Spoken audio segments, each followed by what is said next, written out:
Hi అండి. నేను మీ భార్గవి. కీరా దోసతో మామూలుగా అయితే మనం రైతా కానీ సలాడ్స్లో కానీ యూస్ చేస్తామండి. అలా కాకుండా ఒకసారి ఇలా పచ్చడి ట్రై చేయండి, చాలా బాగుంటుంది.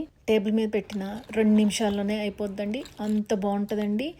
పచ్చడి క్రీమీ టెక్స్చర్ వచ్చేసి కీరా దోస మొక్క పంట కింద క్రంచీగా తగులుతా యమ్మీగా ఉంటుందండి. ఇది రైస్లోకైనా చపాతీలోకైనా దేనిలోకైనా చాలా బాగుంటుందండి. రండి చేసుకుందాం. ముందుగా ఒక బౌల్ తీసుకొని అందులో 1 స్పూన్ ఆవాలు, 1 స్పూన్ నువ్వులు వేసుకొని కొంచెం వాటర్ వేసుకొని నానబెట్టుకుందామండి. ఇలా నానటం వల్ల వాటర్ వేసుకొని పేస్ట్ చేసుకోవడానికి ఈజీగా ఉంటుందండి. ఇంకొక బౌల్ తీసుకొని అందులో నిమ్మకాయంత చింతపండు వేసుకొని కొంచెం వాటర్ వేసుకొని నానబెట్టుకుందామండి.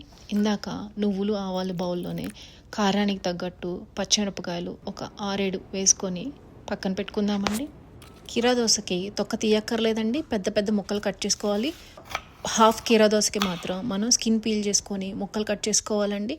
ఇప్పుడు మిక్సీ జార్ తీసుకొని ఇందాక మనం నానబెట్టుకున్న నువ్వులు, ఆవాలు, చింతపండు, పచ్చిమిరపకాయలు, ఆ తర్వాత మనం పీల్ చేసుకున్న కీరా దోస ముక్కలు వేసుకొని కొంచెం ఉప్పు వేసుకొని పేస్ట్ చేసుకోవాలండి.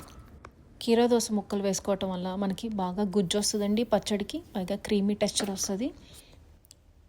ఇప్పుడు మనం పోపు పెట్టుకుందామండి. పాన్లో కొంచెం నూనె వేసి వేడెక్కిన తర్వాత ఆవాలు, జీలకర్ర, పచ్చిశనగపప్పు, ఎండుమిరపకాయలు వేసుకొని వేగిన తర్వాత కొంచెం కరివేపాకు, ఇంగువ, పసుపు వేసుకొని ఆ తర్వాత ఈ పేస్ట్ కూడా వేసుకొని పచ్చి వాసన పోయిందాకా ఫ్రై చేసుకోవాలండి. మనం అన్నీ పచ్చి వేసాం కాబట్టి ఒక 2 నిమిషాలు నూనెలో వేయించుకోవాలండి పచ్చి వాసన పోయిందాకా. ఆ తర్వాత స్టవ్ ఆఫ్ చేసుకొని చల్లారిన తర్వాత మనము కీరా దోస ముక్కల్లో వేసుకొని మిక్స్ చేసుకోవాలండి. కొంచెం ఉప్పు వేసుకొని, మామూలుగానే కీరా దోసలో వాటర్ కంటెంట్ ఎక్కువ ఉంటుంది కాబట్టి త్వరగా వాటర్ వచ్చేస్తుందండి. సో పచ్చడి చేసిన తర్వాత కొంచెం నీరు వదులుతుందండి, లూజ్గా ఉంటుంది. ఈ ప్రాసెస్ ఫాలో చేస్తే ఎక్కువ రోజులు పాడవకుండా ఉంటుందండి. అంతే అండి, ఎంతో రుచికరమైన కీరా దోస ముక్కల పచ్చడి రెడీ అండి. ఒక్కసారి ట్రై చేయండి. ఇది అన్నంలోకైనా చపాతీలోకైనా దేనిలోకైనా చాలా బాగుంటుందండి.